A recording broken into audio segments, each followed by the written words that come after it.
Hello student, ਮੈਂ ਉਮੀਦ ਕਰਦੀ ਹਾਂ ਤੁਸੀਂ ਸਾਰੇ ਠੀਕ ਠਾਕ ਹੋ ਅਤੇ ਆਪਣੀ ਪੜ੍ਹਾਈ ਵਧੀਆ ਢੰਗ ਨਾਲ ਤੁਸੀਂ ਜਾਰੀ ਰੱਖੀ ਹੋਈ ਹੈ ਅਤੇ ਵਧੀਆ ਢੰਗ ਨਾਲ ਤੁਸੀਂ ਪੜ੍ਹਾਈ ਕਰ ਰਹੇ ਹੋ। ਤਾਂ ਅੱਜ ਅਸੀਂ ਆਪਣੀ ਹਿਸਟਰੀ ਦੀ ਕਲਾਸ ਦੇ ਵਿੱਚ ਮੌਰੀਆ ਦਾ ਸ਼ਾਸਨ ਪ੍ਰਬੰਧ, ਐਡਮਿਨਿਸਟ੍ਰੇਸ਼ਨ ਆਫ ਦਾ ਮੌਰੀਅਸ, ਇਹਦੇ ਬਾਰੇ ਪੜ੍ਹਨ ਲੱਗੇ ਹਾਂ।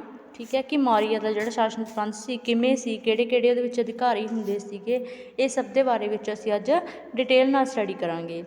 ਤਾਂ ਮੌਰੀਆ ਸ਼ਾਸਨ ਨਾ ਕੇਵਲ ਕਹਿੰਦੇ ਇੱਕ ਮਹਾਨ ਜੇਤੂ ਹੀ ਸੀ, ਸ਼ਾਸਕ ਸੀ ਜਿਹੜੇ ਮੌਰੀਆ, ਕਿ ਇਹ ਨਾ ਕੇਵਲ ਮਹਾਨ ਜੇਤੂ ਸੀ ਬਲਕਿ ਇਹਨਾਂ ਦਾ ਜਿਹੜਾ ਸ਼ਾਸਨ ਪ੍ਰਬੰਧ ਸੀਗਾ ਉਹ ਵੀ ਬਹੁਤ ਉੱਚ ਕੋਟੀ ਦਾ ਸੀਗਾ। ਤਾਂ ਉਹਨਾਂ ਦਾ ਸ਼ਾਸਨ ਪ੍ਰਬੰਧ ਇੰਨਾ ਚੰਗਾ ਸੀ ਕਿ ਆਉਣ ਵਾਲੀਆਂ ਕਈ ਪੀੜ੍ਹੀਆਂ ਤੱਕ ਥੋੜ੍ਹੀ ਬਹੁਤ ਤਬਦੀਲੀ ਨਾਲ ਇਹੀ ਸ਼ਾਸਨ ਪ੍ਰਬੰਧ ਜਾਰੀ ਰਿਹਾ।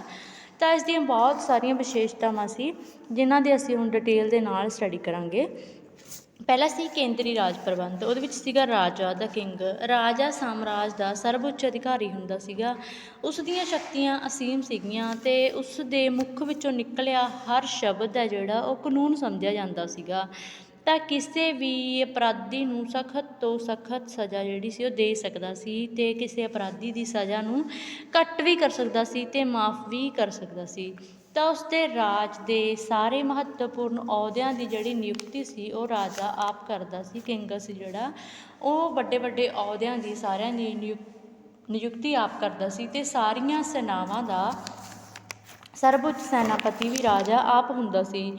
ਕੇਵਲ ਰਾਜਾ ਹੀ ਵਿਦੇਸ਼ਾਂ ਨਾਲ ਯੁੱਧ ਜਾਂ ਸੰਧੀ ਦੀ ਘੋਸ਼ਣਾ ਕਰ ਸਕਦਾ ਸੀ। ਉਸਨੂੰ ਪਰਜਾ 'ਤੇ ਨਵੇਂ ਕਰ ਲਗਾਉਣ, ਪੁਰਾਣੇ ਕਰ ਹਟਾਉਣ ਦਾ ਵੀ ਅਧਿਕਾਰ ਸੀਗਾ। ਇੰਨੀਆਂ ਸ਼ਕਤੀਆਂ ਹੋਣ ਦੇ ਬਾਵਜੂਦ ਵੀ ਮੌਰੀਆ ਸ਼ਾਸਕ ਆਪਣੀਆਂ ਸ਼ਕਤੀਆਂ ਦੀ ਕਦੇ ਵੀ ਦੁਰਵਰਤੋਂ ਨਹੀਂ ਕਰਦੇ ਸੀ।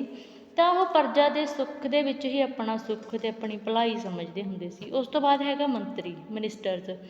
ਤਾਂ ਮੌਰੀਆ ਸ਼ਾਸਕਾਂ ਦੇ ਪ੍ਰਸ਼ਾਸਨ ਦੀ ਸਹੂਲਤ ਦੇ ਲਈ ਇੱਕ ਮੰਤਰੀ ਪਰਿਸ਼ਦ ਦਾ ਵੀ ਗਠਨ ਕੀਤਾ ਹੋਇਆ ਸੀਗਾ।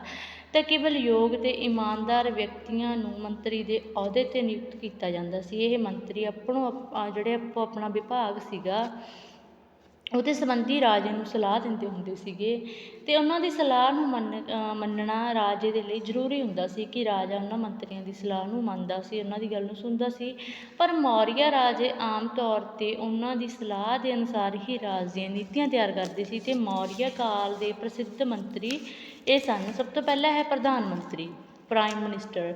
ਉਹ ਕੌਣ ਸੀ? ਜੋ ਉਹ ਪ੍ਰਸ਼ਾਸਨ ਨਾਲ ਸੰਬੰਧਿਤ ਸਾਰੇ ਵਿਭਾਗਾਂ ਦੀ ਦੇਖਭਾਲ ਕਰਦਾ ਸੀ ਅਤੇ ਸਮਰਾਟ ਨੂੰ ਸਲਾਹ ਦਿੰਦਾ ਸੀ। ਜਿਹੜਾ ਪ੍ਰਧਾਨ ਮੰਤਰੀ ਹੁੰਦਾ ਸੀ ਵੀ ਰਾਜ ਦੇ ਨਾਲ ਪ੍ਰਸ਼ਾਸਨ ਦੇ ਨਾਲ ਸੰਬੰਧਿਤ ਜਿੰਨੇ ਵੀ ਵਿਭਾਗ ਸੀ ਉਹਨਾਂ ਸਭ ਦੀ ਉਹ ਦੇਖਭਾਲ ਕਰਦਾ ਸੀ ਅਤੇ ਰਾਜੇ ਨੂੰ ਸਮੇਂ ਸਮੇਂ 'ਤੇ ਸਲਾਹ ਦਿੰਦਾ ਹੁੰਦਾ ਸੀ। ਮੁੱਖ ਸਲਾਹਕਾਰ ਵੀ ਹੁੰਦਾ ਸੀ ਰਾਜੇ ਦਾ। ਉਸ ਤੋਂ ਬਾਅਦ ਹੈ ਪੁਰੋਹਿਤ। ਪੁਰੋਹਿਤ ਜਿਹੜਾ ਹੁੰਦਾ ਸੀਗਾ ਇਹ ਰਾਜ ਦਾ ਪੁਜਾਰੀ ਹੁੰਦਾ ਸੀਗਾ ਅਤੇ ਇਹ ਧਾਰਮਿਕ ਮਾਮਲਿਆਂ ਦੇ ਵਿੱਚ ਜਿਹੜਾ ਰਾਜਾ ਸੀ, ਸਮਰਾਟ ਸੀ, ਉਹਨੂੰ ਸਲਾਹ ਮਸ਼ਵਰਾ ਅਤੇ ਰਾਏ ਦਿੰਦਾ ਹੁੰਦਾ ਸੀ ਕਿ ਅਸੀਂ ਧਰਮ ਦੇ ਲਈ ਕੀ ਕੁਛ ਕਰਨਾ ਗਾ। ਠੀਕ ਹੈ, ਇਹ ਰਾਜ ਦਾ ਮੁੱਖ ਪੁਜਾਰੀ ਹੁੰਦਾ ਸੀਗਾ। ਉਸ ਤੋਂ ਬਾਅਦ ਹੈ ਸੈਨਾਪਤੀ।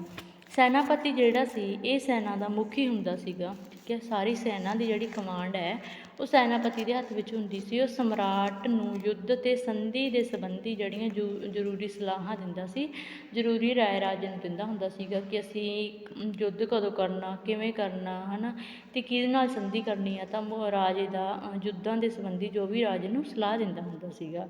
ਉਸ ਤੋਂ ਬਾਅਦ ਹੈ ਸੈਨੀਦਾਤਾ। ਸੈਨੀਦਾਤਾ ਜਿਹੜਾ ਸੀਗਾ ਇਹ ਖਜ਼ਾਨਾ ਮੰਤਰੀ ਹੁੰਦਾ ਸੀਗਾ ਕਿ ਜੋ ਵੀ ਵਿੱਤ ਦਾ ਕੰਮ ਹੁੰਦਾ ਸੀ, ਪੈਸੇ ਟਕੇ ਨਾਲ ਸੰਬੰਧਿਤ ਜੋ ਵੀ ਕੰਮ ਹੁੰਦੇ ਸੀਗੇ, ਕਰ ਵਗੈਰਾ ਹੁੰਦਾ ਸੀ, ਸਾਰਾ ਕੌਣ ਕਰਦਾ ਸੀ? ਸੈਨੀਦਾਤਾ ਸੀ ਜਿਹੜਾ ਖਜ਼ਾਨਾ ਮੰਤਰੀ ਸੀਗਾ। ਉਹਦੇ ਹੱਥ ਵਿੱਚ ਪੈਸੇ ਟਕੇ ਨਾਲ ਸੰਬੰਧਿਤ ਜੋ ਵੀ ਕੰਮ ਹੁੰਦਾ ਸੀ ਰਾਜ ਦੇ ਵਿੱਚ ਇਹ ਉਹ ਕਰਦਾ ਸੀ। ਉਸ ਤੋਂ ਬਾਅਦ ਹੈ ਸਮਾਹਰਤਾ। ਸਮਾਹਰਤਾ ਜਿਹੜਾ ਸੀ ਇਹ ਵਿੱਤ ਮੰਤਰੀ ਹੁੰਦਾ ਸੀ। ਰਾਜ ਦੇ ਸਾਰੇ ਜਿਹੜੇ ਕੰਮ ਸੀ ਉਹਨਾਂ ਨੂੰ ਨਿਰਧਾਰਿਤ ਕੀਤੇ ਜਾਂਦੇ ਸੀ ਅਤੇ ਆਮਦਨ ਦੇ ਖਰਚ ਦਾ ਵੀ ਧਿਆਨ ਰੱਖਦਾ ਸੀ ਕਿ ਜੋ ਵੀ ਖਰਚ ਸਾਨੂੰ ਕਿੱਥੋਂ ਕਿੱਥੋਂ ਹੋਇਆ ਸਾਡਾ ਖਰਚ ਅਤੇ ਕਿੱਥੇ ਕਿੱਥੇ ਹੋਣਾ ਉਹਦਾ ਵੀ ਇਹ ਧਿਆਨ ਰੱਖਦਾ ਸੀ। ਉਸ ਤੋਂ ਬਾਅਦ ਹੈ ਦੰਡਪਾਲ। ਦੰਡਪਾਲ ਇਹ ਜਿਹੜਾ ਸੀਗਾ ਦੰਡਪਾਲ ਇਹ ਪੁਲਿਸ ਵਿਭਾਗ ਦਾ ਮੁਖੀ ਹੁੰਦਾ ਸੀਗਾ। ਠੀਕ ਹੈ, ਪੁਲਿਸ ਦਾ ਹੈੱਡ ਹੁੰਦਾ ਸੀਗਾ। ਇਸ ਦਾ ਮੁੱਖ ਕੰਮ ਕੀ ਸੀ? ਰਾਜ ਦੇ ਵਿੱਚ ਸ਼ਾਂਤੀ ਕਾਇਮ ਰੱਖਣਾ। ਇਹ ਅਪਰਾਧੀਆਂ ਨੂੰ ਦੰਡ ਵੀ ਦਿੰਦਾ ਸੀ, ਸਜ਼ਾ ਵੀ ਦਿੰਦਾ ਹੁੰਦਾ ਸੀਗਾ। ਠੀਕ ਹੈ, ਕਿ ਇਹਨੇ ਪੂਰੇ ਸਾਮਰਾਜ ਦੇ ਵਿੱਚ ਰਾਜ ਦੇ ਵਿੱਚ ਸ਼ਾਂਤੀ ਬਣਾ ਕੇ ਰੱਖਣੀ ਹੁੰਦੀ ਸੀ ਕਿ ਸਾਮਰਾਜ ਦੇ ਵਿੱਚ ਕੋਈ ਅਪਰਾਧ ਨਾ ਕਰੇ। ਉਸ ਤੋਂ ਬਾਅਦ ਹੈ ਦੁਰਗਪਾਲ। ਦੁਰਗਪਾਲ ਜਿਹੜਾ ਹੁੰਦਾ ਸੀ, ਜੋ ਵੀ ਕਿਲ੍ਹੇ ਹੁੰਦੇ ਸੀ, ਜੋ ਵੀ ਦੁਰਗ ਹੁੰਦੇ ਸੀਗੇ, ਵੱਡੇ ਵੱਡੇ ਮਹਿਲ ਹੁੰਦੇ ਸੀ, ਇਹ ਉਹਨਾਂ ਦੀ ਰਾਖੀ ਕਰਦਾ ਹੁੰਦਾ ਸੀ। ਕਿਲ੍ਹਿਆਂ ਦੀ ਰਾਖੀ ਦੇ ਲਈ ਇਹ ਮੁੱਖ ਅਧਿਕਾਰੀ ਹੁੰਦਾ ਸੀ। ਉਸ ਤੋਂ ਬਾਅਦ ਹੈ ਅਮਾਤਿਆ। ਅਮਾਤਿਆ ਜਿਹੜਾ ਸੀ ਨਿਆਂ ਅਤੇ ਪ੍ਰਸ਼ਾਸਕੀ ਅਧਿਕਾਰੀ ਹੁੰਦਾ ਸੀ। ਮਤਲਬ ਕਿ ਅਮਾਤਿਆ ਦਾ ਕੰਮ ਕੀ ਹੁੰਦਾ ਸੀ, ਜੁਡੀਸ਼ਰੀ ਦਾ ਕੰਮ ਇਹਦੇ ਕੋਲ ਹੁੰਦਾ ਸੀ ਕਿ ਜੋ ਵੀ ਆਪਾਂ ਇਸਨੇ ਨਿਆਂ ਦਾ ਕੰਮ ਦੇਣਾ ਹੁੰਦਾ ਸੀਗਾ। ਅਤੇ ਪ੍ਰਸ਼ਾਸਕੀ ਮੰਤਰੀ ਵੀ ਸੀਗਾ, ਠੀਕ ਹੈ, ਕਿ ਜੇ ਕਿਸੇ ਨੇ ਕੋਈ ਅਪਰਾਧ ਕੀਤਾ ਉਹਦੇ ਸੰਬੰਧੀ, ਮਤਲਬ ਜੇ ਕੋਈ ਦੋਸ਼ੀ ਫੜਿਆ ਹੋਇਆ ਗਾ ਹੈ ਨਾ, ਉਹਨੂੰ ਨਿਆਂ ਦਿਵਾਉਣਾ ਇਹਦਾ ਮੁੱਖ ਕੰਮ ਹੁੰਦਾ ਸੀਗਾ। ਉਸ ਤੋਂ ਬਾਅਦ ਹੈ ਕਾਰਮੰਤਕ। ਕਾਰਮੰਤਕ ਜਿਹੜਾ ਹੁੰਦਾ ਸੀ, ਕਾਰਖਾਨਿਆਂ ਦੀ ਦੇਖਭਾਲ ਕਰਦਾ ਸੀ ਕਿ ਉਹਨਾਂ ਦੇ ਰਾਜ ਦੇ ਵਿੱਚ ਜੋ ਵੀ ਕਾਰਖਾਨੇ ਲੱਗੇ ਹੋਏ ਸੀ ਕਿਸੇ ਵੀ ਚੀਜ਼ ਦੇ, ਉਹਨਾਂ ਸਭ ਕਾਰਖਾਨਿਆਂ ਦੀ ਦੇਖਭਾਲ ਕਰਨਾ, ਉਹਨਾਂ ਦੀ ਆਮਦਨੀ ਦਾ ਧਿਆਨ ਰੱਖਣਾ, ਹੈ ਨਾ, ਕਾਰਖਾਨਿਆਂ ਦੇ ਪ੍ਰਬੰਧ ਨੂੰ ਸਹੀ ਤਰ੍ਹਾਂ ਚਲਾਉਣ ਦਾ ਕੰਮ ਜਿਹੜਾ ਸੀ ਉਹ ਕਾਰਮੰਤਕ ਦੇ ਹੱਥ ਵਿੱਚ ਹੁੰਦਾ ਸੀਗਾ, ਅਤੇ ਇਹ ਉਸਨੂੰ ਸਹੀ ਢੰਗ ਦੇ ਨਾਲ ਚਲਾਉਂਦਾ ਹੁੰਦਾ ਸੀ। ਉਸ ਤੋਂ ਬਾਅਦ ਹੈ ਦਵਾਰਿਕ। ਦਵਾਰਿਕ ਜਿਹੜਾ ਸੀ ਇਹ ਗ੍ਰਹਿ ਮੰਤਰੀ ਸੀਗਾ। ਜਿਵੇਂ ਆਪਣੇ ਹੁਣ ਦੇ ਸਮੇਂ ਦੇ ਵਿੱਚ ਅਮਿਤ ਸ਼ਾਹ ਗ੍ਰਹਿ ਮੰਤਰੀ ਆ, ਤਾਂ ਉਸੇ ਤਰ੍ਹਾਂ ਮੌਰੀਆ ਪ੍ਰਸ਼ਾਸਨ ਦੇ ਵਿੱਚ ਦਵਾਰਿਕ ਸੀ ਜਿਹੜਾ, ਉਹ ਗ੍ਰਹਿ ਮੰਤਰੀ ਹੁੰਦਾ ਸੀਗਾ।